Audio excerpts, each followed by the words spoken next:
सहनावतु सहनौ भुनक्तु सह वीर्यं करवावहै तेजस्विनावधीतमस्तु मा विद्विषावहै।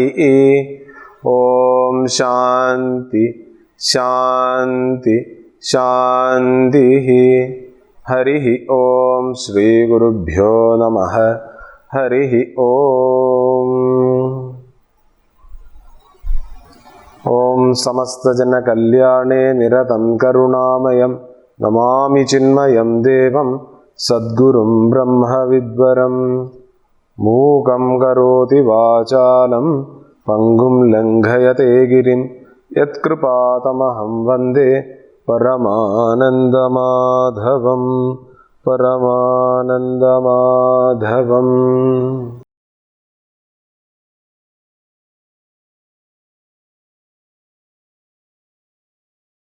ओम वार्धाय प्रतिबोधितां भगवता नारायणेन स्वयं व्यासेन ग्रथितां पुराणमुनिना मध्ये महाभारतम् अद्वैतामृतवर्षिणीं भगवतीम् अष्टादशाध्यायिनीम् अम्ब त्वामनुसन्दधामि भगवद्गीते भवद्वेषिणी।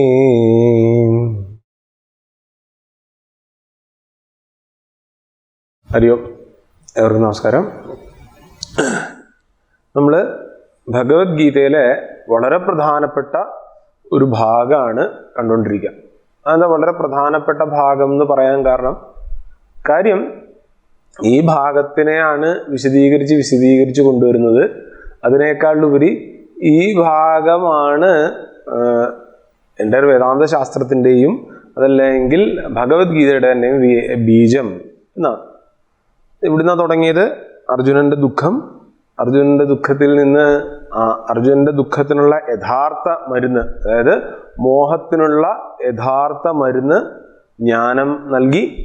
എന്നാൽ ആ ജ്ഞാനത്തിലേക്ക് എത്താൻ വേണ്ടിയിട്ട്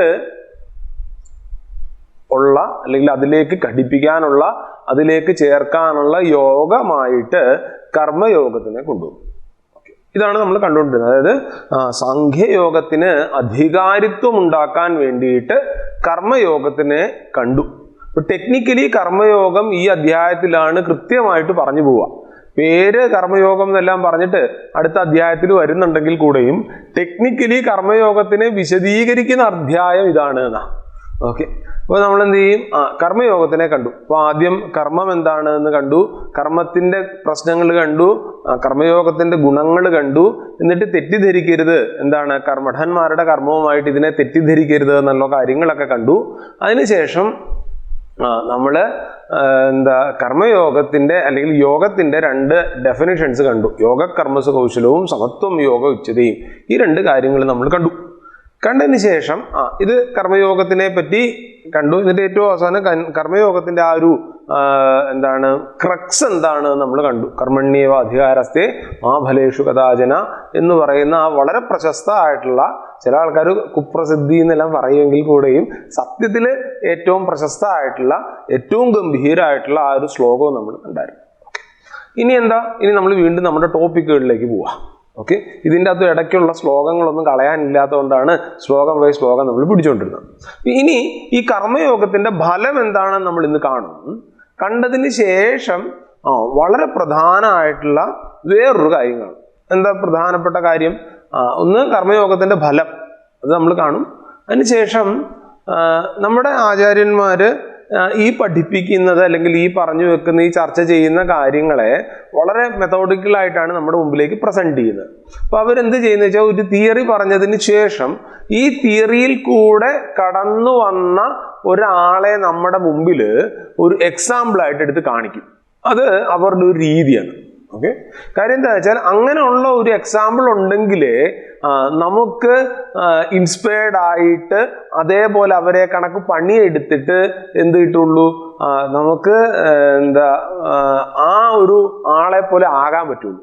നമ്മൾ പറയാറില്ലേ, എന്നാ മഹാന്മാരുടെ പാത നോക്കി പിന്തുടരൂ എന്നെല്ലാം പറയത്തില്ലേ. കാര്യം നമ്മുടെ ട്രാൻസ്ഫോർമേഷന്, നമ്മുടെ പരിവർത്തനത്തിന് ഏറ്റവും എളുപ്പം ഉയർന്ന അല്ലെങ്കിൽ മാറിയ ആൾക്കാരെ കണ്ടുമാറുക എന്നുള്ള. അപ്പൊ ഇവിടെ സ്ഥിതപ്രജ്ഞന്റെ ലക്ഷണം നമ്മൾ ഇന്ന് കണ്ടു തുടങ്ങും. ഇത് വളരെ പ്രധാനമാണ്. ഇവിടെ സ്ഥിതപ്രജ്ഞന്റെ ലക്ഷണം എന്ന് 2ാം അധ്യായത്തിൽ പറയുന്നു. ഇതേ കാര്യത്തിനെ നമ്മൾ 12ാം അധ്യായം വരുന്ന സമയത്ത് നമ്മൾ ഭക്തന്റെ ലക്ഷണമായിട്ട് കാണും. ഓക്കെ, പിന്നെയോ വേറൊരു അധ്യായത്തിൽ 14ാം അധ്യായത്തിൽ നമ്മൾ ഗുണാതീതന്റെ ലക്ഷണമായിട്ട് കാണും. ഓക്കെ, അപ്പൊ ഇത് ഓരോന്നും നമ്മളെ ഇൻസ്പയർ ചെയ്യാൻ വേണ്ടിയിട്ട്, നമ്മൾ ഏതു വഴിക്ക് പോകണം, ആരെ കണ്ടു പഠിക്കണം എന്നുള്ളത് കാണിക്കാൻ വേണ്ടിയിട്ട് നമ്മുടെ മുമ്പിലേക്ക് ശാസ്ത്രം വെച്ച് തരുന്ന മാർഗമാണ്. അപ്പൊ കർമ്മയോഗത്തിന്റെ ഫലം? കർമ്മയോഗത്തിന്റെ ഫലം നമ്മൾ പലതവണ കണ്ടു. ശാന്തിയാണ്, ചിത്തശുദ്ധിയാണ് എന്നാ. പക്ഷേ ഭഗവത്ഗീതയിൽ ചിത്തശുദ്ധി അവർ ഒതുക്കുന്നില്ല. പിന്നെന്താണ്, അവർ കൃത്യമായിട്ട് ഭഗവത്ഗീതയിൽ പറയുക കർമ്മയോഗത്തിന്റെ ഫലം മോക്ഷം തന്നെയാണ്. 51ാമത്തെ ശ്ലോകത്തില് കൃത്യമായിട്ട് പറയും കർമ്മജം ബുദ്ധിയുക്താഹി ഫലം ത്യക്ത്വാ മനീഷിണഃ ജന്മബന്ധ വിനിർമുക്താഹ പദം ഗച്ഛന്തിനാമേ. ഹി മനീഷിണഃ, എന്തുകൊണ്ടെന്നാൽ ജ്ഞാനികൾ, ബുദ്ധിയുള്ള ആൾക്കാര് അവരെന്ത് ചെയ്യും? ബുദ്ധിയുക്താഹി, ബുദ്ധിയോഗത്തെ, കർമ്മയോഗത്തിനെ ആശ്രയിച്ച്, കർമ്മജം ഫലം ത്യക്ത്വ, കർമ്മഫലം ഉപേക്ഷിച്ച്, ജന്മബന്ധ വിനിർമുക്താഹ, ജന്മബന്ധത്തിൽ നിന്നും മുക്തരായി, അനാമയം പദം ഗച്ഛന്തി, ദുഃഖരഹിതമായ പരമപദം പ്രാപിക്കും. ടെക്നിക്കലി പറഞ്ഞാൽ ഇത് കറക്റ്റ് ആണോ എന്നൊരു ചോദ്യം ചോദിച്ചുകൊണ്ട് വരും. കാര്യം എന്നാ, നമ്മൾ ആദ്യം തൊട്ട് പറഞ്ഞ സാധനാപദം, ആദ്യം ചിത്തശുദ്ധി ഉണ്ടാക്കണം, പിന്നെയോ ചിത്ത ഏകാഗ്രത ഉണ്ടാക്കണം, ശ്രവണ മനന നിധിധ്യാസനത്തിൽ കൂടെയാണ് നമുക്ക് മോക്ഷത്തിലേക്ക് എത്താൻ പറ്റുക. അപ്പൊ എങ്ങനെ ഈ കർമ്മയോഗം ചെയ്ത് കഴിഞ്ഞു കഴിഞ്ഞാൽ നമുക്ക് മോക്ഷം കിട്ടുക എന്നുള്ളൊരു ചോദ്യം വരും. ഇത് തുടക്കാണ്. നമ്മൾ പറയത്തില്ല, ഇപ്പം ഇവിടുന്ന് ഡൽഹിക്ക് പോകണം. ഡൽഹിക്ക് പോകേണ്ട സമയത്ത് നമുക്ക് വീട്ടിൽ നിന്ന് ഇറങ്ങി ജംഗ്ഷനിൽ പോയി ഒരു ഓട്ടോ എടുത്തിട്ട് റെയിൽവേ സ്റ്റേഷനിൽ പോയിട്ട് അവിടുന്ന് ട്രെയിൻ എടുത്ത് എറണാകുളം റെയിൽവേ സ്റ്റേഷനിൽ പോയിട്ട് അവിടുന്നാണ് ഡൽഹി ട്രെയിൻ പിടിച്ചു പോകുന്നത്. അപ്പം നമ്മൾ പക്ഷെ വീട്ടിൽ നിന്ന് ഇറങ്ങി ഓട്ടോ എടുക്കാൻ വേണ്ടി ജംഗ്ഷനിലേക്ക് പോകുമ്പോൾ തന്നെ ആൾക്കാർ ആരെങ്കിലും നമ്മളോട് ചോദിക്കുക എവിടെ പോകുന്നതെന്ന് ചോദിച്ചാൽ നമ്മൾ പറയും ജംഗ്ഷൻ വരെയാണെന്ന്. അല്ല, നമ്മൾ പറയും ഡൽഹിക്ക് പോകണമെന്ന് പറയും. ഇല്ലേ? അതേപോലെ തന്നെ ഓട്ടോക്കാരൻ്റെ ഒക്കെ ചെന്നിട്ട് നമ്മൾ റെയിൽവേ സ്റ്റേഷനിലേക്ക് കൊണ്ടുവിടാൻ പറഞ്ഞാലും വേറെ ആരെങ്കിലും ചോദിക്കുക എങ്ങോട്ട് പോകട്ടെ ബാഗെല്ലാം എന്ന് ചോദിച്ചു കഴിഞ്ഞാൽ ഒന്ന് റെയിൽവേ സ്റ്റേഷൻ വരെ പോയിട്ട് വരാം എന്നായിരിക്കത്തില്ല നമ്മൾ പറയാം. പിന്നെ എന്താണ്, നമ്മളത് ഡൽഹിക്ക് പോവാം, ഞങ്ങൾ ഡൽഹിക്ക് പോവാണ്, എന്നിട്ട് റെയിൽവേ സ്റ്റേഷൻ പോകണം എന്നാ. അപ്പം കർമ്മയോഗം ഇതിൻ്റെ ഇടയിലുള്ള ഒരു ഭാഗമാണ്. പക്ഷെ കർമ്മയോഗം ആചരിച്ചു തുടങ്ങുന്ന സമയത്ത് കൃത്യമായിട്ട് നമ്മൾ ആ മോക്ഷത്തിലേക്ക് എത്തുന്നത് തന്നെയാണ്. അപ്പം നമ്മളെ ഓരോരുത്തരെയും എൻകറേജ് ചെയ്യുകയാണെന്ത് ഗീതാശാസ്ത്രം. എന്തിന്? ഇത് കൃത്യമായിട്ടുള്ള വഴിയാണ്, ഇത് തന്നെ പിടിച്ചോളാൻ. കർമ്മയോഗത്തിൽ സിദ്ധന്മാരാകണമെന്നുണ്ട് എങ്കിൽ ഇത് വേണം, ബുദ്ധിയുക്താഹി. കർമ്മയോഗ ബുദ്ധിയുമായിട്ട് ചേർന്ന്. കർമ്മയോഗ ബുദ്ധി? ഈശ്വരാർപ്പണ ബുദ്ധിയും പ്രസാദ ബുദ്ധി അല്ലെങ്കിൽ ആ സമത്വ ബുദ്ധിയുമായി ചേർന്ന് ആർക്കാണ് ഇങ്ങനെയുള്ളൊരു ബുദ്ധി ഉണ്ടാകുക?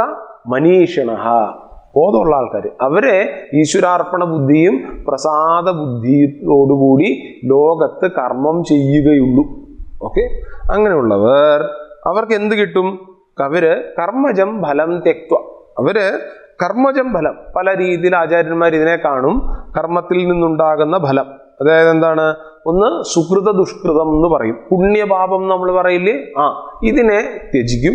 അതല്ലെങ്കിലോ സുഖദുഃഖങ്ങളെ, ബാഹ്യഫലമാണ് സുഖദുഃഖം, ഇതിനെ ത്യജിക്കും. അതല്ലെങ്കിലോ അന്ധഫലം എന്ന് പറയുന്ന രീതിയിൽ പറയുന്ന ഒരു കാര്യമാണ് വാസനയെ ത്യജിക്കും. ഇപ്പൊ ഇതിൻ്റെ അകത്ത് രാഗദ്വേഷങ്ങൾ ത്യജിക്കുമെന്നോ ഇഷ്ടാനിഷ്ടങ്ങൾ ത്യജിക്കുമെന്നോ മാത്രമല്ല. അങ്ങനെ തെറ്റിദ്ധരിക്കരുത്. കാര്യം നമുക്ക് ഫലം ഉപേക്ഷിക്കാൻ പറ്റത്തില്ല. ഓർത്തോണം, ഇത് പലതവണ നമ്മൾ കടന്നു പോയൊരു കാര്യമാണ്. എനിക്ക് ഫലത്തിനെ ഉപേക്ഷിക്കാൻ പറ്റില്ല, ഇവിടെ ഫലം ഉപേക്ഷിക്കണമെന്നും ആരും പറയുന്നില്ല. ഇപ്പൊ കർമ്മഫലം തെക്വ എന്ന് പറയുമ്പോൾ അയ്യോ അങ്ങനല്ലേ പറയുന്നേ? അല്ലല്ല, ഫലത്തിനല്ല, പക്ഷേ ആ ഫലത്തിനോടുള്ള ഇഷ്ടാനിഷ്ടങ്ങളെ, അതിനോടുള്ള നിർബന്ധ ബുദ്ധിയെ ഉപേക്ഷിക്കുക എന്നാണ്. ഞാനൊരു കാര്യം ചെയ്തു, ആ ചെയ്തതിൻ്റെ എന്താണ് ഫലം എനിക്ക് കിട്ടുക തന്നെ ചെയ്യും. പക്ഷെ ഇന്നത് വേണം, ഇന്നത് ഞാൻ സ്വീകരിക്കില്ല എന്നുള്ള നിർബന്ധ ബുദ്ധിയെ എനിക്ക് ഉപേക്ഷിക്കാൻ പറ്റും. അപ്പം ഇവിടെ ആചാര്യന്മാര് ഈ ഒരു പോയിന്റിനെയാണ് മുറുകെ പിടിക്കുക. ഓക്കെ, കാര്യം എന്താന്ന് വെച്ചാൽ ഈ ഫലം നമ്മൾ നേരത്തെ പറഞ്ഞില്ലേ, നമ്മുടെ ഇതിന്റെ ഫലം കിട്ടുക എന്ന കർമ്മം ചെയ്യുന്നതിൽ മാത്രമാണ് നിനക്ക് അധികാരം, അതിന്റെ ഫലത്തിൽ നിനക്ക് അധികാരമില്ല എന്ന് പറഞ്ഞില്ലേ.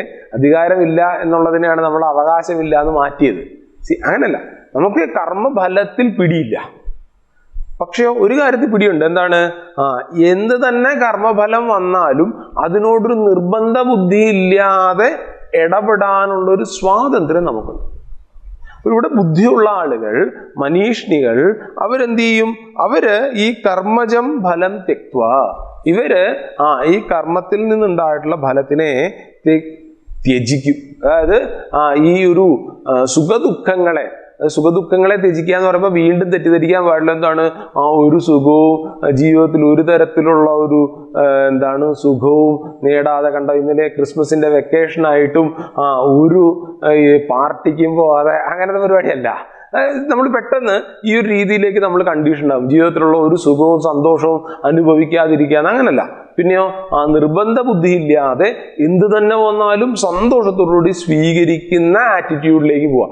അങ്ങനെയുള്ള ആൾക്കാരാണ് എപ്പോഴും സന്തോഷത്തോടുകൂടി ഇരിക്കുന്നത്. അങ്ങനെയുള്ള ആൾക്കാർക്ക് എപ്പോഴും തൃപ്തിയോടുകൂടി ഇരിക്കാൻ പറ്റുള്ളേ. അപ്പം ആ രീതിയിൽ നിൽക്കുന്ന അവർക്ക് എന്ത് പറ്റും? അവര് ജന്മബന്ധ വിനിർമുക്ത സന്തഃ. അവര് ജന്മമാകുന്ന ബന്ധം, ജന്മം തന്നെ ഒരു കെട്ടുപാടാണ്. കാര്യം എന്നാ?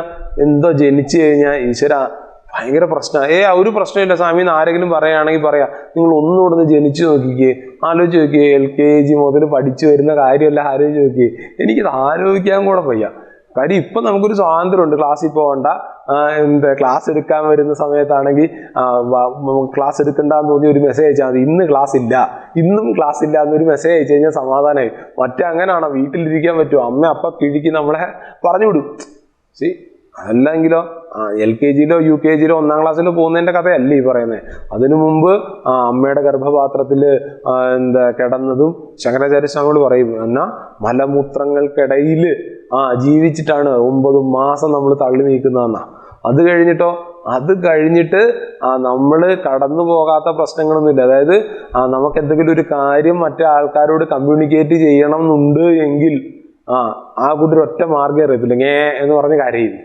കരയുമ്പോൾ ബാക്കിയുള്ളവർക്ക് ഭാഗ്യം ഉണ്ടെങ്കിൽ ഒത്താലൊത്തും എന്നുള്ള രീതിക്കാണ് നമ്മൾ പറഞ്ഞ കാര്യങ്ങൾ ബാക്കിയുള്ള ആൾക്കാർ മനസ്സിലാക്കി എടുക്കുക എന്നാ. അതിൽ കൂടെ ഒക്കെ ഒന്നുകൂടെ പോകേണ്ട കാര്യമുണ്ടോന്ന്? ഇല്ലില്ല. ഈ ജന്മം എന്ന് പറയുന്നത് തന്നെ എന്താണ്? അത് തന്നെ ഒരു ബന്ധമാണ്. അത് നമ്മളെ ദുഃഖത്തിലേക്ക് ടൈപ്പ് ചെയ്യുന്ന ഒരു കാര്യമാണ്. അപ്പം ബോധമുള്ള ആൾക്കാർ പറയും ഇനി ജനിക്കണ്ടേ എന്ന് പറയും. അതായത് ഇനി ജനിക്കേണ്ടെന്ന് പറഞ്ഞാൽ ഇനി മരിക്കേണ്ടെന്നും കൂടാ. മനസ്സിലായില്ലേ? അപ്പം ഇവർക്ക് ഈ കർമ്മയോഗത്തിൽ കൂടെ കടന്നു പോകുന്ന ആളുകൾക്ക്, അല്ലെങ്കിൽ കർമ്മയോഗം തുടക്കമാക്കി ഇതിനെ സാധനയാക്കി സാഖ്യയോഗത്തിലേക്ക് ഉയരുന്ന ആളുകൾക്ക് എന്താണ്? ജന്മബന്ധ വിനിർമുക്ത. അവര് ജന്മമാകുന്ന ബന്ധത്തിൽ നിന്ന് വിനിർമുക്തരാണ്. അല്ലെങ്കിലോ ജന്മനാബന്ധ, ജന്മം കൊണ്ടുണ്ടാകുന്നതായിട്ടുള്ള ബന്ധങ്ങളിൽ നിന്ന് അവര്, രണ്ടാമത്തെ അർത്ഥം എന്താ? ജന്മങ്ങളിൽ നിന്നുണ്ടാകുന്ന ബന്ധം, അതായത് ശരീര ഇത്യാദി അഭിമാനം. ഞാൻ സുധീർ ചൈതന്യയാണ്, ഞാൻ ബ്രഹ്മചാരിയാണ്, ഞാൻ ചിന്മയാമിഷന്റെ ആളാണ്, ഭയങ്കരനാണ്, സംഭവമാണ് എന്നുള്ള ചിന്തകൾ വരുമല്ലോ. ഈ ചിന്തകൾ എന്നെ പ്രശ്നങ്ങളിലേക്ക് കൊണ്ടുപോകുമല്ലോ. ഇത്യാദി പ്രശ്നങ്ങളിൽ നിന്നെല്ലാം എന്താണ്? ഈ ശരീരാഭിമാനങ്ങളിൽ നിന്നുണ്ടാകുന്നതായിട്ടുള്ള പ്രശ്നങ്ങളിൽ നിന്നെല്ലാം, ഈ അഹങ്കാര മമാകാര ബുദ്ധികളിൽ നിന്നെല്ലാം എന്താണ്? ഇദ്ദേഹം ഈ കർമ്മയോഗത്തിൽ കൂടെ പതിയെ ഉയരുന്ന ആളെന്താണ്? വിനിർമുക്താഹ. ഇതിൽ നിന്ന് മുക്തനായിട്ട് അദ്ദേഹം എവിടെ പോവും? അനാമയം പദം ഗച്ഛന്തി. അതായത് ദുഃഖമില്ലാത്ത ഒരു തരത്തിലുള്ള ദുഃഖം. നമ്മൾ സാധാരണ പറയുമല്ലോ, ശാന്തി മന്ത്രം ചൊല്ലുമ്പോൾ 3 പ്രാവശ്യം ശാന്തി ചൊല്ലും. ഓം ശാന്തി ശാന്തി ശാന്തി എന്ന് 3 പ്രാവശ്യം ചൊല്ലും. കാര്യം എന്നാ, 3 തലങ്ങളിൽ നിന്നാണ് നമുക്ക് ദുഃഖമുണ്ടാകുക എന്ന്. ആദിദൈവികം, ആദിഭൗതികം, ആധ്യാത്മിക ദുഃഖങ്ങളിൽ നിന്ന് നമുക്ക് ശാന്തി ലഭിക്കാനാണ് നമ്മളെന്താണ് 3 പ്രാവശ്യം ശാന്തി ചെല്ലുന്നതെന്നാണ്. ഇദ്ദേഹം ഈ കർമ്മയോഗത്തിൽ കൂടെ ഉയരുന്ന ഒരു ജ്ഞാനി, അദ്ദേഹം എല്ലാ തരത്തിലുള്ള ദുഃഖത്തിൽ നിന്നും വെളിയിൽ കടക്കും. എല്ലാ തരത്തിലുള്ള ദുഃഖത്തിൽ. എന്നിട്ടോ അനാമയം പദം ഗച്ഛന്തി. പദം എന്ന് പറഞ്ഞാൽ പദ്യതേ പ്രാപ്യതേ ഇതി പദം. യാതൊന്നിൽ പ്രാപിച്ചാൽ മടങ്ങി വരവില്ലാത്തതുണ്ടോ അങ്ങനെയുള്ള ഒരു പദം, ആ പദത്തിൽ അദ്ദേഹം എത്തിച്ചേരും. മോക്ഷത്തിൽ തന്നെ എത്തുന്നു. വീണ്ടും ഓർത്തോണം. ഇത് നമ്മൾ ലോജിക്കലി ചിന്തിച്ചു കഴിഞ്ഞാൽ, നമ്മൾ എപ്പോഴെങ്കിലും ആലോചിച്ചിട്ടുണ്ടോ, ഒരു പ്രോവർബുണ്ട്, ഒരു പഴഞ്ചൊല്ലുണ്ട്, നിത്യാഭ്യാസി ആനയെ എടുക്കും. കേട്ടിട്ടുണ്ടോ അങ്ങനൊരു സാധനം? കേട്ടിട്ടുണ്ട്. നിത്യാഭ്യാസി ആനയെ എടുക്കും. ഇല്ല, കേട്ടിട്ടില്ല? അങ്ങനൊരു സാധനം ഉണ്ട്. അതായത് എല്ലാ ദിവസവും അഭ്യസിക്കുന്ന ആള്, നിത്യം മറ്റേ എക്സസൈസ് ചെയ്യുന്ന ആള് ആനയെ എടുക്കും എന്നാണ്. അപ്പൊ ഇതിനെ ആൾക്കാർ പല രീതിയിൽ വ്യാഖ്യാനിച്ച് കേട്ടിട്ടുണ്ട്. പക്ഷെ എനിക്ക് ഇഷ്ടപ്പെട്ട വ്യാഖ്യാനം, ഞാൻ തന്നെ ഉണ്ടാക്കിയതാ, ഇതായിരിക്കും ചിലപ്പോൾ ഇതിന്റെ അർത്ഥം എന്ന് കരുതിയിട്ടാണ്. എന്താന്ന് വെച്ചാല്, നിത്യം അഭ്യാസി ആനയെ എടുക്കും എന്ന് പറയുന്നത്, എല്ലാ ദിവസവും ഞാൻ 1 കിലോയുടെ ഡംബലിലിട്ടിട്ട് ഇങ്ങനെ പിടിച്ചുകൊണ്ടിരുന്നു കഴിഞ്ഞാൽ എനിക്കൊരു ആനയെ പൊക്കി എടുക്കാൻ പറ്റത്തില്ല. എത്ര കാലം നമ്മൾ 1 കിലോയുടെ ഡംബലിട്ട് നമ്മളിങ്ങനെ മസിൽ കാണിച്ചുകൊണ്ടിരുന്നു കഴിഞ്ഞാൽ ചിലപ്പോൾ ആ 1 കിലോയുടെ ഡംബലിന്റെ എന്തെങ്കിലും ഒരു ബലം നമ്മുടെ കൈക്ക് വരും എന്നുള്ളതല്ലാതെ നമുക്കൊരു ആനയെ ഉയർത്താൻ പറ്റത്തില്ല. നേരെ മറിച്ച് ഒരു ആന കൊച്ചു കുട്ടിയായിരിക്കുന്ന സമയത്ത് ആ ആന അയാൾ പൊക്കുക, എല്ലാ ദിവസവും പൊക്കും, എടുത്ത് പൊക്കുകയാണ്. കുഞ്ഞായിരുന്ന സമയത്ത് ആന കുഞ്ഞായിരിക്കുന്ന സമയത്ത് പൊക്കുകയാണ്, അത് താഴെ വെച്ചു. എല്ലാ ദിവസവും ഇയാൾ ഇത് ചെയ്യുകയാണെന്ന് വെച്ചു. ആന വളരുന്നതിനനുസരിച്ചിട്ട് ഈ ആനയെ പൊക്കുന്ന ആളുടെ പവറും അതിനനുസരിച്ച് കൂടുന്നുണ്ടായിരിക്കും, കാണുന്നില്ല എങ്കിൽ കൂടെ. കാര്യം ഇന്നലത്തെ ആള് ഇന്ന് ഒന്ന് ചെയ്യാണ് എന്നാണ്. അങ്ങനെ നിത്യാഭ്യാസിയാണെന്ത്, ആനയെ എടുക്കുക എന്നാണ്. അങ്ങനത്തെ നിത്യാഭ്യാസി. എന്താ പറഞ്ഞ് ഒന്നുകൂടെ പറഞ്ഞ് അതായത് ഇവിടെ കർമ്മയോഗി യഥാർത്ഥത്തിൽ എന്താ നടക്കുക എന്നറിയാവോ? കർമ്മയോഗി വളരെ പതിയെ ആ മോക്ഷഭാവത്തിലേക്ക് തന്നെയാണ് ഉയരുന്നത്. കർമ്മയോഗം, ഉപാസന, ശ്രവണം, മനന, നിധിധ്യാസനം എന്നെല്ലാം നമ്മൾ ടെക്നിക്കലി പിരിച്ചുകൊണ്ട് പറയുകയാണെങ്കിൽ കൂടെ, നമ്മൾ ടെക്നിക്കലി ചിലപ്പോൾ പിരിക്കുന്നൊക്കെ ഉണ്ടായിരിക്കും. അങ്ങനൊക്കെ നമുക്ക് ടെക്നിക്കലി പിരിക്കാമെങ്കിൽ കൂടെയും സത്യത്തിൽ ഒരു കർമ്മയോഗി ഉയരുകയാണ്. യഥാർത്ഥത്തിലുള്ള കർമ്മയോഗി ഉയരുകയാണ് ചെയ്യുക. എങ്ങനെ ആ കാര്യം പറഞ്ഞാല് നമ്മൾ കർമ്മയോഗത്തിൽ ആദ്യം ചെയ്യുന്ന കാര്യം എന്താണ്? നമ്മുടെ സ്വാർത്ഥത ഇല്ലാതാക്കുക എന്നുള്ളതാണ് ആദ്യം ചെയ്യുന്ന കാര്യം. ഇത് ആധ്യാത്മികമായിട്ട് വളരെ അവശ്യം വേണ്ട ഒരു കാര്യമാണ്. ഒരു മോക്ഷം നേടിയ അയാൾ എങ്ങനെ ഈ ലോകത്തിൻ്റെ നോക്കിക്കാണുന്നത്? എല്ലാം എൻ്റേത് തന്നെയാണ് എന്നാണ് നോക്കിക്കാണുക. അങ്ങനെ നോക്കിക്കാണണം എന്നുണ്ടെങ്കിൽ അദ്ദേഹത്തിന് സ്വാർത്ഥത പാടില്ല.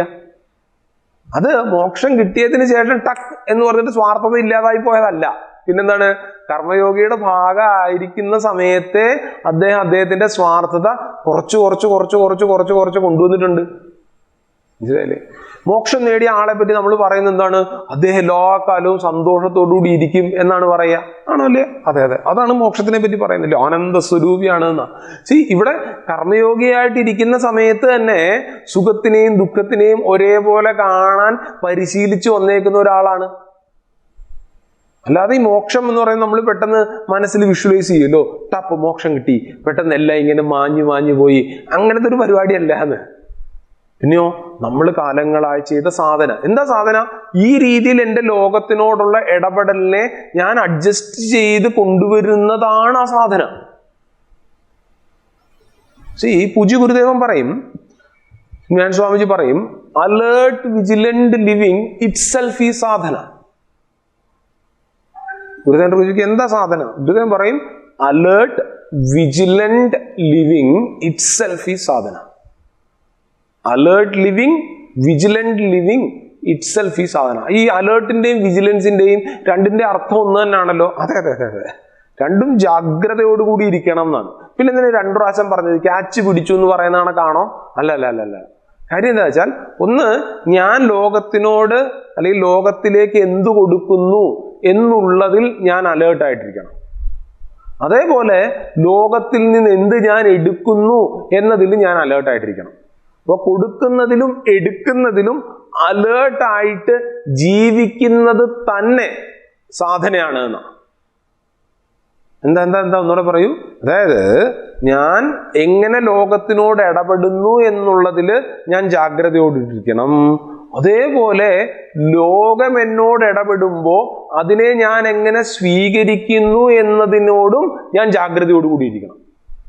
ഇങ്ങനെ രണ്ടിനോടും ഞാൻ ജാഗ്രതയോടുകൂടി ഇരിക്കുന്നത് തന്നെ ജീവിതത്തിലെ ഏറ്റവും വലിയ സാധനയാണ്. സത്യത്തിൽ കർമ്മയോഗവും ഉപാസനയൊക്കെ നമ്മളെ പരുവപ്പെടുത്തുന്നത് ഇതിനു വേണ്ടിയിട്ടാണ്. ഒരു കാരണവശാലും ഒരു തെറ്റിദ്ധാരണ ഉണ്ടാകുന്നത് എന്താണ്, നമ്മളിങ്ങനെ കുറേ കാര്യമൊക്കെ സാധനയൊക്കെ ചെയ്ത് കഴിയുമ്പം ഒരു ദിവസം അങ്ങ് ഒരു സുപ്രഭാതത്തിൽ രാവിലെ 6:45 കഴിഞ്ഞ് അല്ലെ 6 മണി കഴിഞ്ഞ് 52 മിനിറ്റ് ആയപ്പോഴത്തേക്കും നമുക്കങ്ങ് മോക്ഷം ഉണ്ടായി എന്ന്. അങ്ങനല്ല. കാര്യം എന്നാ, നമ്മൾ നമ്മുടെ സ്വരൂപത്തിനെ, സ്വഭാവത്തിനെ തിരിച്ചറിയുന്നതാണ് മോക്ഷം. വീണ്ടും വീണ്ടും ആചാര്യന്മാർ നമ്മളെ ഓർമ്മിപ്പിക്കുന്ന കാര്യം അതാണ്. അതായത് എനിക്ക് മോക്ഷം എന്ന് പറയുന്നത് ഇവിടുന്ന് റെയിൽവേ സ്റ്റേഷനിലേക്ക് പോകുന്ന കണക്കത്തെ ഒരു പരിപാടിയല്ല. മോക്ഷത്തിൽ എത്തിച്ചേരുക എന്ന് നമ്മൾ പറഞ്ഞാൽ കൂടെയും ഇവിടുന്ന് റെയിൽവേ സ്റ്റേഷനിൽ എത്തിച്ചേരുന്നത് പോലെ അല്ല മോക്ഷം. ഇവിടുന്ന് റെയിൽവേ സ്റ്റേഷനിലേക്ക് എത്തിച്ചേരണം എന്നുണ്ടെങ്കിൽ എനിക്ക് 10 മിനിറ്റ് നടക്കാനുള്ള ദൂരമുണ്ട് റെയിൽവേ സ്റ്റേഷനിലേക്ക്. അപ്പം ഈ 10 മിനിറ്റ് എന്ന് പറയുന്നതും ഈ 1 കിലോമീറ്റർ എന്ന് പറയുന്നത് എന്നെ പരിമിതപ്പെടുത്തും. മനസ്സിലായില്ലേ?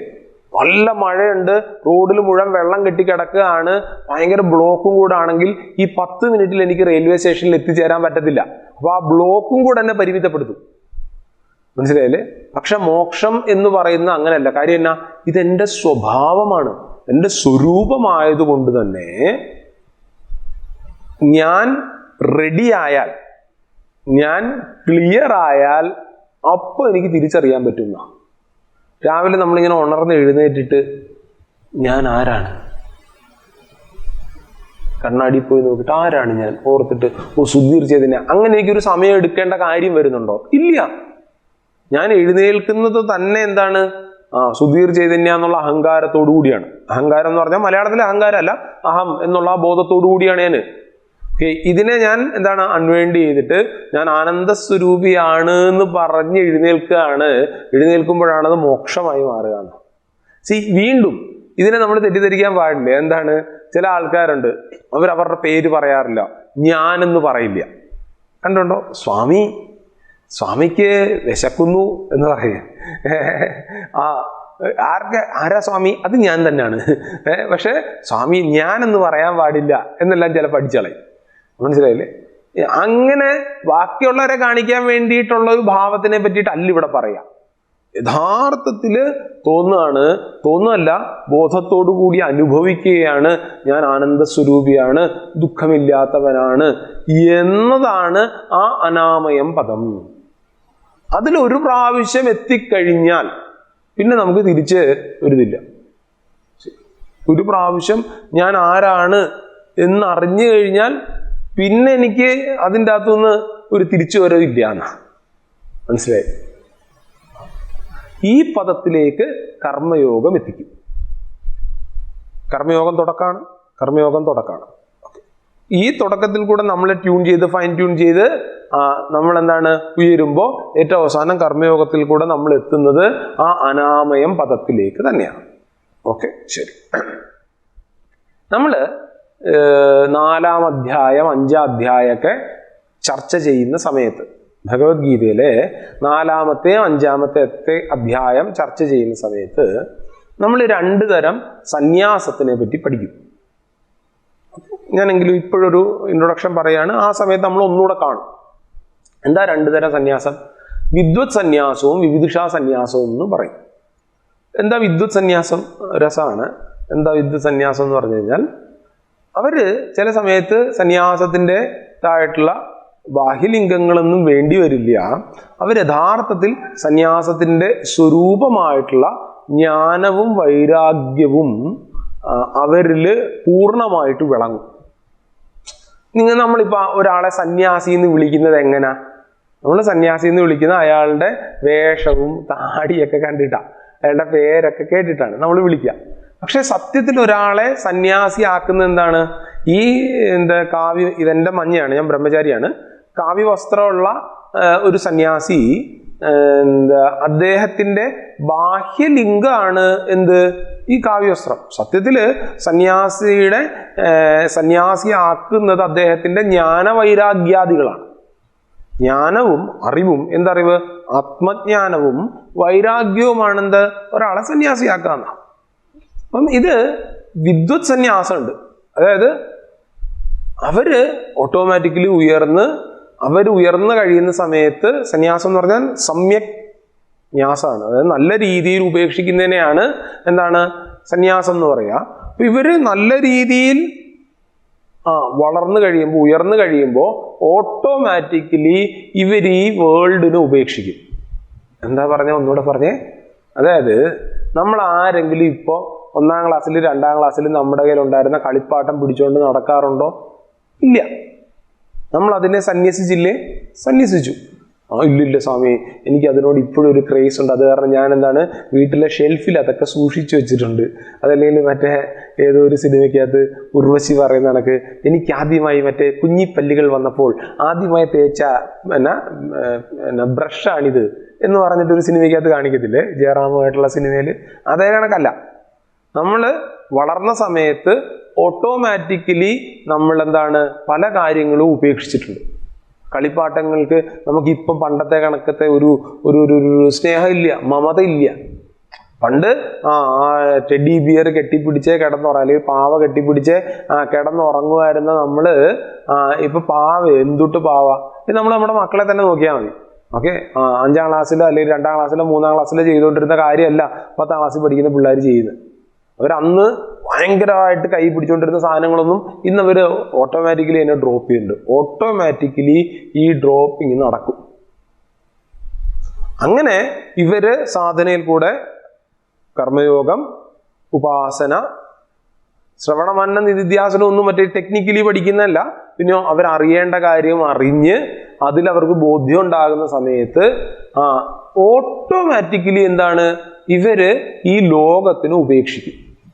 ഇതിനെയാണ് വിദ്വത് സന്യാസം എന്ന് പറയുന്നത്. വിദിഷ സന്യാസം എന്താണ്? ഈ ലോകത്തിനെ അവരുപേക്ഷിക്കും. എന്തിനു വേണ്ടിയിട്ടാണ്? ഈ ജ്ഞാനത്തിലേക്ക് എത്താൻ വേണ്ടിയിട്ട്. കാര്യം, ഈ ഒരു സന്യാസത്തിന്റെ പദ്ധതി എടുക്കുന്ന സമയത്ത് പിന്നെ ബാക്കിയുള്ള ലോകം നമ്മളെ ശല്യപ്പെടുത്താൻ വരത്തില്ല. ഒരു സന്യാസിയെ കണ്ടു കഴിഞ്ഞ് കഴിഞ്ഞാൽ നമുക്ക് മനസ്സിലാകാൻ വേണ്ടിയിട്ടാണ് സന്യാസിയെ കാവ്യ ഡ്രസ് ഇട്ടുകൊണ്ട് നടക്കുന്നത്. സന്യാസിയാണ്, പുള്ളിയെ പോയിട്ട് ഇന്ന് വൈകുന്നേരം മറ്റേ ക്രിസ്മസിന്റെ ട്രീറ്റ് ഉണ്ട്, അപ്പോൾ വൈകുന്നേരം എല്ലാവർക്കും കൂടെ ബിരിയാണി വെക്കുന്നുണ്ട്, അതിനങ്ങേരെ വിളിക്കേണ്ട കാര്യം വരത്തില്ല എന്ന് നമുക്ക് മനസ്സിലാകാൻ വേണ്ടിയിട്ടാണ്. മനസ്സിലായില്ലേ? പക്ഷെ നമ്മുടെ ആൾക്കാർ സന്യാസിയാണെന്നുണ്ടെങ്കിൽ ചേട്ടാ വരുന്ന ചിക്കൻ കറി ഉണ്ടെന്ന് പറഞ്ഞ് വിളിക്കും. അത് വേറൊരു കാര്യം. ഓക്കെ, പക്ഷെ നമുക്ക് സമൂഹത്തിന് മനസ്സിലാക്കാൻ വേണ്ടിയിട്ടാണ്. അത് മാത്രമല്ല, സമൂഹത്തിൽ നിന്ന് മാറി നിൽക്കാനും കൂടെ വേണ്ടിയിട്ട് ഇതിനെ വിശദീകരിക്കേണ്ട കാര്യമുണ്ട്. അത് നമ്മൾ 4ാം അധ്യായം 5ാം അധ്യായം വരുന്ന സമയത്ത് വിദ്വത് സന്യാസവും വിദുഷ സന്യാസത്തിനെ പറ്റി പറയാം.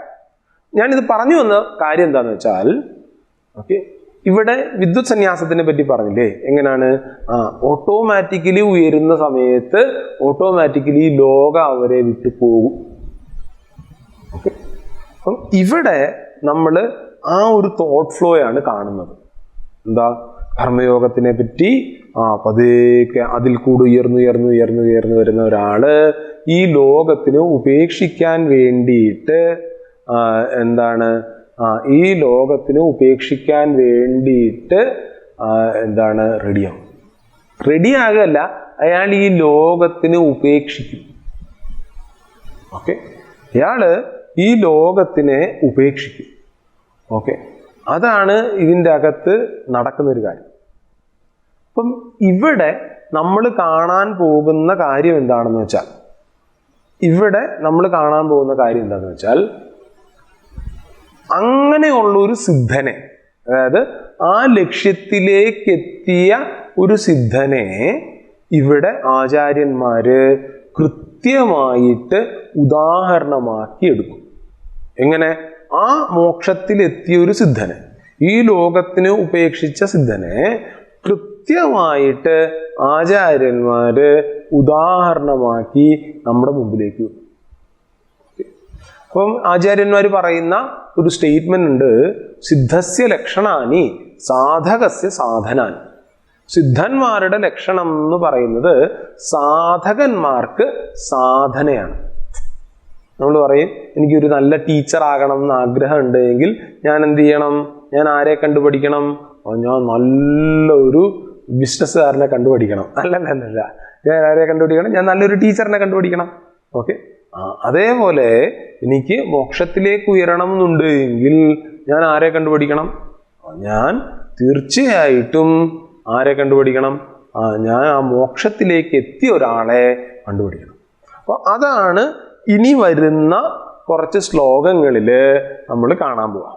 ഇതിനെ വളരെ രസകരമായിട്ട് അല്ലെങ്കിൽ വളരെ ഗംഭീരമായിട്ട് ഭഗവത്ഗീതയിൽ പ്രതിപാദിച്ചിട്ടുണ്ട്.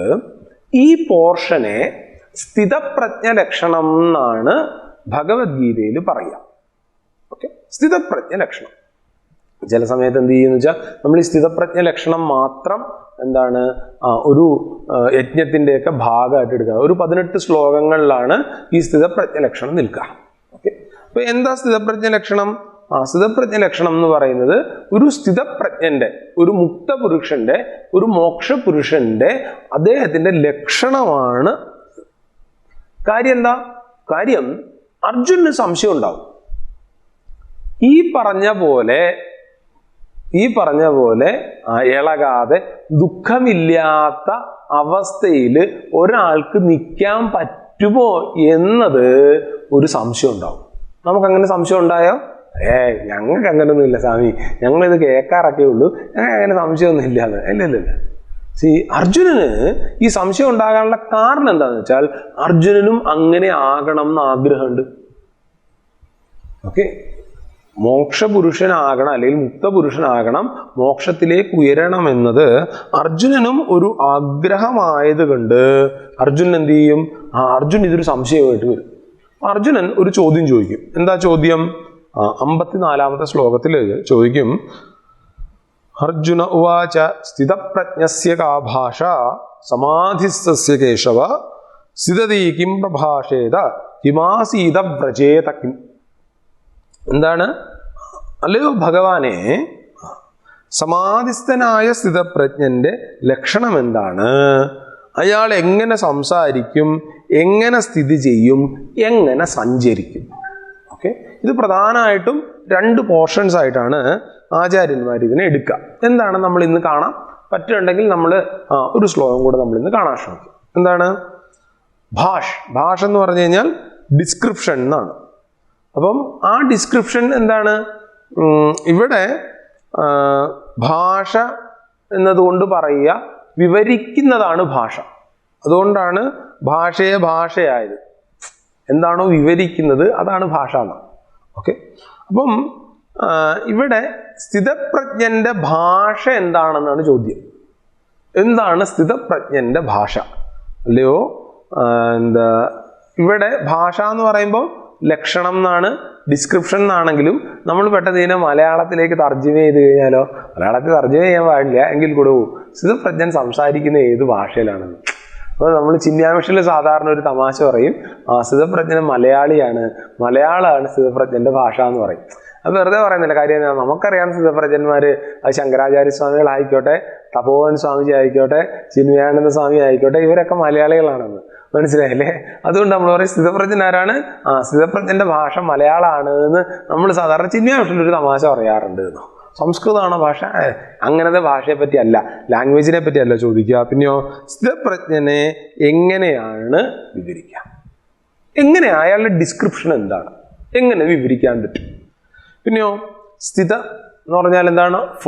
ഉറച്ചത് എന്നാണ്. പ്രജ്ഞ എന്ന് പറഞ്ഞാൽ വിസ്ഡം എന്നാണ്. അപ്പൊ ആരുടെ പ്രജ്ഞയാണോ വിസ്ഡമാണോ സ്റ്റേൺ ആയിട്ടുള്ളത്, ഫേം ആയിട്ടുള്ളത്, അറിവിൽ തന്നെ സ്ഥിതി ചെയ്യുന്നത്, ജ്ഞാനത്തിൽ തന്നെ സ്ഥിതി ചെയ്യുന്നത്, എപ്പോഴും ആനന്ദത്തോടു കൂടിയിരിക്കുന്നത്, അങ്ങനെയുള്ള സ്ഥിതപ്രജ്ഞന്റെ ലക്ഷണം എന്താണ് എന്നാണ് ചോദ്യം.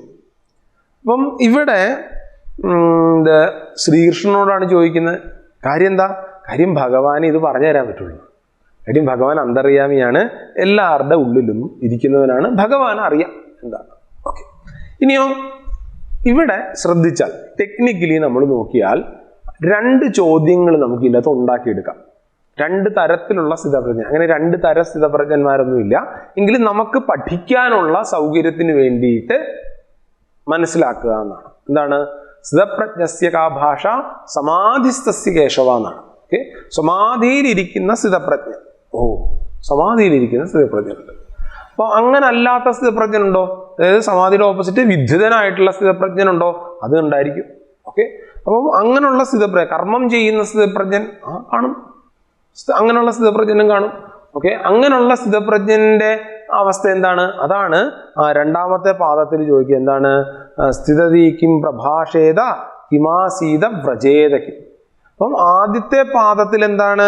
സമാധിയിലിരിക്കുന്ന സ്ഥിതപ്രജ്ഞൻ എങ്ങനെയാണ് എന്നും, 2ാമത്തെ പാദത്തിൽ എന്താണ്? വിദ്യുതനായിട്ടുള്ള സ്ഥിതപ്രജ്ഞൻ എങ്ങനെയാണ്, കർമ്മം ചെയ്യുന്ന സ്ഥിതപ്രജ്ഞൻ എന്നാണ് ചോദ്യം എന്ന് ആചാര്യന്മാർ തിരിക്കാറുണ്ട്, മനസ്സിലാക്കാൻ വേണ്ടിയിട്ട് മാത്രം. സ്ഥിതപ്രജ്ഞന്മാർക്ക് എന്തെങ്കിലും വ്യത്യാസങ്ങളുണ്ടോ ഈ രീതിയിൽ? ഇല്ല എന്നാണ്. വളരെ പ്രശസ്തമായിട്ടുള്ളൊരു സെൻ ക്വയാൻ കേട്ടിട്ടുണ്ടാവും. സെൻ ക്വയാൻ എന്ന് പറഞ്ഞാൽ മറ്റേ ഷോർട്ട് ചെറിയ ചെറിയ കഥകളില്ലേ സെൻ ബുദ്ധിസത്തിലെ. അതിൻ്റെ അകത്ത് ഇങ്ങനെ ഒരു വളരെ ഇൻട്രസ്റ്റിംഗ് ആയിട്ടുള്ളൊരു കഥയുണ്ട്. പറയും, പെട്ടെന്ന് ഓർക്കുന്ന കാരണം, അതായത് ബിഫോർ റിയലൈസേഷൻ ഇങ്ങനെയാണ്. എന്നാൽ റിയലൈസേഷന് മുമ്പ് എന്താണ്? ഫെച്ചിങ് വാട്ടർ, സോയിങ് സീഡ്, പിന്നെ പ്ലോയിങ് ഗ്രൗണ്ട്, സോയിങ് സീഡ്, അങ്ങനെ പറയും. അത് കഴിഞ്ഞിട്ട് after realisation fetching water, ploughing ground, sowing seed എന്ന്. അതായത് റിയലൈസേഷന് മുമ്പ്, മോക്ഷപ്രാപ്തിക്ക് മുമ്പ് എന്താ ചെയ്യുക? പാടം ഉഴും, വയലുഴും, വയലിൽ നെല്ല് വിതയ്ക്കും, അങ്ങോട്ടേക്ക് വെള്ളം കോരും. ഓക്കെ, ഈ മോക്ഷത്തിന് ശേഷം പാടം അവിടെ ഉഴും, വെള്ളം കോരും, പാടത്ത് നെല്ല് വിതയ്ക്കും. അതായത് ബാഹ്യദൃഷ്ടിയിൽ ഈ ഒരു സ്ഥിതപ്രജ്ഞന് വ്യത്യാസം കാണില്ല എന്ന്. ഇതാണ് താല്പര്യം. മനസ്സിലായില്ലേ? റിയലൈസേഷന് മുമ്പോ റിയലൈസേഷന് ശേഷമോ ഇങ്ങനെ ബാക്കിൽ മറ്റേ വട്ടമൊന്നും വരില്ല എന്ന്. മനസ്സിലായില്ലേ? അങ്ങനെ നമുക്ക് നോക്കി മനസ്സിലാക്കാൻ പറ്റില്ല. പിന്നെയോ അവര് എങ്ങനെയാണോ, എന്തൊക്കെ കാര്യങ്ങളാണോ ഇതിനു മുമ്പ് ചെയ്തിരുന്നത്, ആ കാര്യങ്ങൾ തന്നെ അവർ തുടരും. അത് തന്നെ അവർ തുടരും. ഓക്കെ, പക്ഷേ അവർ മാറിയിട്ടുണ്ട്. അവർ ലോകത്തിനെ നോക്കി കാണുന്നതിൽ അവർ മാറിയിട്ടുണ്ട്. അപ്പൊ ചോദ്യം ഇതാണ്: 1, സമാധിസ്ഥനായിട്ടുള്ള സ്ഥിതപ്രജ്ഞൻ എങ്ങനെയാണ്? 2, വിദ്യുത സ്ഥിതപ്രജ്ഞൻ എങ്ങനെയാണ്? അദ്ദേഹം എങ്ങനെ സംസാരിക്കും, എങ്ങനെ ഇരിക്കും, എങ്ങനെ സഞ്ചരിക്കും? ഇതാണ് ചോദ്യം. ഈ ചോദ്യത്തിനനുസരിച്ചിട്ടാണ് ഇനി വരുന്ന ഉത്തരങ്ങളൊക്കെ വരാൻ പോവുക. ഓക്കെ, അപ്പൊ ഇത് നമ്മൾ വളരെ പ്രധാനമായിട്ട് ആലോചിക്കേണ്ടതായിട്ടുള്ള ഒരു കാര്യം എന്താണെന്ന് വെച്ചാൽ, അർജുൻ ഇത് വെറുതെ ചോദിക്കുന്നതല്ല.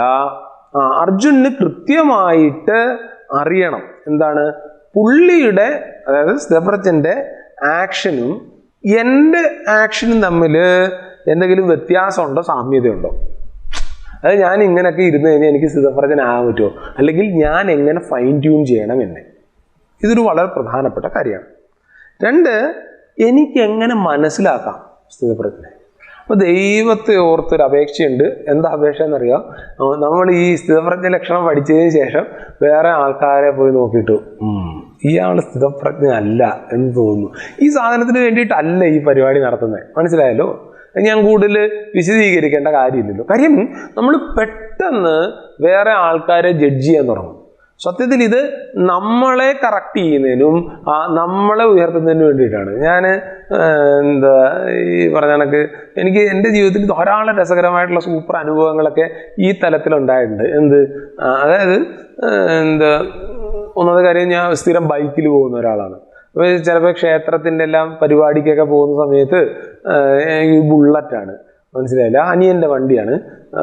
അതിൻ്റെ ഏറ്റവും പ്രധാന പ്രശ്നം വെച്ചാൽ ഇവൻ അതിൻ്റെ സൈലൻസർ എടുത്ത് മാറ്റി വേറെ തരം സൈലൻസറും കൂടെ വെച്ചേക്കുന്ന പറഞ്ഞാൽ ഭയങ്കര സൗണ്ടാണ്, കട കട കട കട കട കട കട സൗണ്ടും ആയിരിക്കും. ഓക്കെ, അപ്പോൾ എനിക്കൊരു ഈ ഡ്രസ്സ് വൃത്തികേടാകാതിരിക്കാൻ വേണ്ടിയിട്ട് ഞാൻ മറ്റൊരു വിൻഷീറ്റർ കണക്കത്തെ എന്തെങ്കിലും ഒരു സാധനമൊക്കെ ഇട്ടിട്ട് ആ ഒരു റൈഡറെ കണക്കൊക്കെ ആയിരിക്കും പോകുന്നത്. ഈ സ്വാമിയെ പ്രതീക്ഷിച്ചിട്ട് നിൽക്കുന്ന ഈ കമ്മിറ്റിക്കാരുടെ മുമ്പിൽ നമ്മൾ വേറെ ബൈക്ക് അവിടെ കൊണ്ട് കറക്കി വെക്കുമ്പോൾ ഇവർ ആദ്യം മൈൻഡ് ചെയ്യത്തില്ല. അത് കഴിഞ്ഞ് ഞാൻ പതുക്കെ ഹെൽമെറ്റ് മാറ്റി ഇതൊക്കെ മാറ്റി കഴിയുമ്പോൾ അവരുടെ മുഖത്തൊരു ലുക്ക് വരും. മനസ്സിലായി? ഞാൻ ഈ അത്ഭുത ലുക്ക് പലതവണ ഞാൻ കണ്ടിട്ടുള്ള. അപ്പം അവരുടെ ചിന്തയിൽ നിന്ന് ടോട്ടലി ഡിഫറെൻ്റ് ആയിട്ടായിരിക്കും നമ്മൾ ചിലപ്പോൾ ഇറങ്ങി ചെല്ലുന്നത്. മനസ്സിലായില്ലേ? അപ്പം ഇങ്ങനത്തെ അളവുകോലിൽ പോകുന്ന ആൾക്കാരാണ് നമ്മൾ ഓരോരുത്തരും.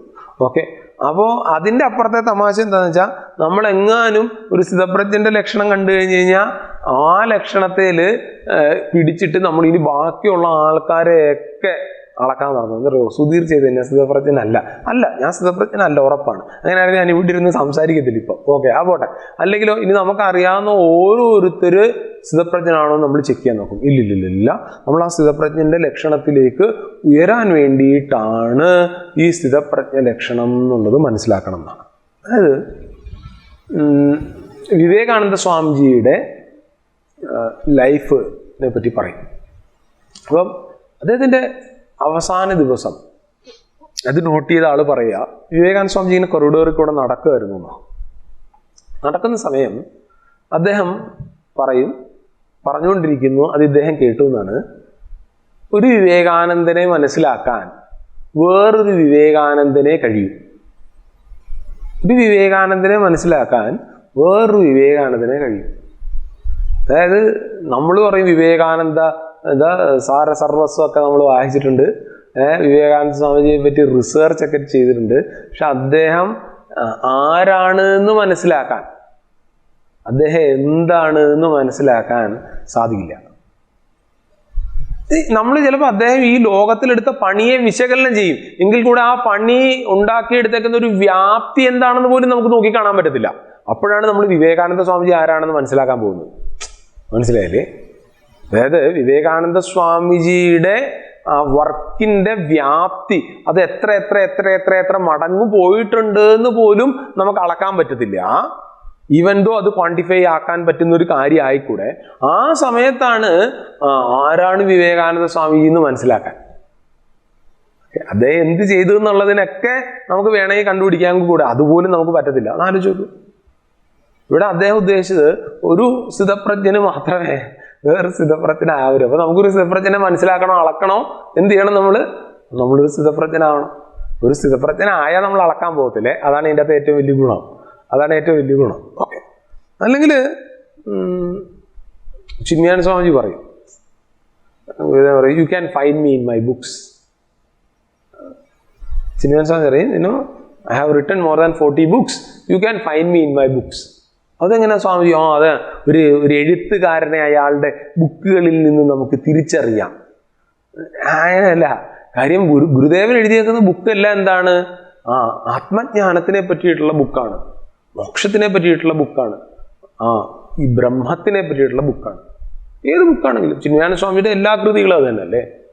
സ്വാഭാവികമായിട്ടും ഗുരുദേവൻ എന്താ ഉദ്ദേശിക്കുക? ആ മോക്ഷം തന്നെയാണ്, ബ്രഹ്മം തന്നെയാണ് അദ്ദേഹം എന്നാണ്. മനസ്സിലായില്ലേ? അപ്പം ഇത് വളരെ പ്രധാനമാണ്. നമ്മൾ സ്ഥിതപ്രജ്ഞനെ അളക്കാനല്ല നമ്മൾ സ്ഥിതപ്രജ്ഞ ലക്ഷണം കാണാം. അത് മാത്രമല്ല, പിന്നെന്താണ്, നമ്മുടെ ജീവിതത്തിൽ ഇതെങ്ങനെ ഉപയോഗപ്പെടുത്താം, എങ്ങനെ അത് കൊണ്ടുവരാം എന്നുള്ളതാണ് നമ്മൾ നോക്കേണ്ടത്. സ്ഥിതപ്രജ്ഞ ലക്ഷണം എന്താണ്, എങ്ങനെയാണ് എന്നുള്ള കാര്യങ്ങളൊക്കെ നമ്മൾ അടുത്ത ക്ലാസ്സിൽ നമുക്ക് പതുക്കെ തുടങ്ങാം. ഇതും എല്ലാ ശ്ലോകങ്ങളും നമ്മൾ എടുത്തു പോകും. അതിനുശേഷം നമ്മൾ കാണാം നമുക്ക് എങ്ങനെയാണെന്ന് നമുക്ക് നോക്കാം. ഓക്കെ, ശരി. ഓം ശാന്തി ശാന്തി ശാന്തി. ഹരി ഓം. ശ്രീ ഗുരുഭ്യോ നമഃ. ഹരി ഓം.